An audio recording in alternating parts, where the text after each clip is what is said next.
what are the steps for you? Because you said food scientist, right? Mm-hmm. So you have to come up with a flavor of something and then bring it to the food scientist, and then they have to like put it into a liquid or powder, or like, how does that work? So in some companies, that's how it is. In some Yeah. companies, concepts start with a chef and then their culinary department make like, if you want to think of like tikka masala, right? Because I believe Lay's did a tikka masala chip at one they point. did, yeah. And Yep. so if you think of tikka masala, they likely had their chefs. I know PepsiCo has chefs because I'm friends with one of them. So they have their chefs and they make that dish. They Okay. make the gold standard. Here is a amazing tikka masala. And, sometimes you can go out to a dozen restaurants and get standard tikka masalas and say like, okay, of all of what we, tried, what's similar between all of them? That key note. Exactly. Is it, what's hitting us first? Are we getting a chicken fat flavor? Are we getting more of a brothy note? Are we getting a particular spice?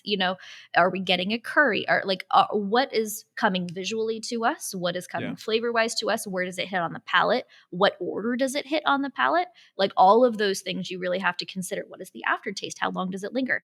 So That's crazy.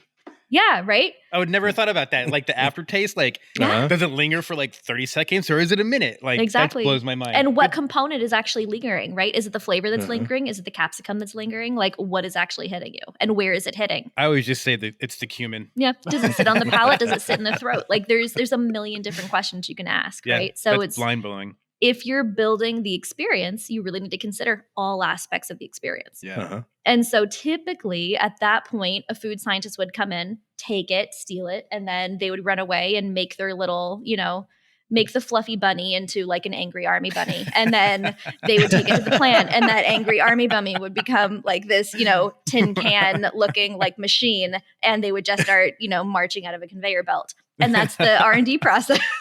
We make something fluffy and fun and then it comes out, angry but replicable.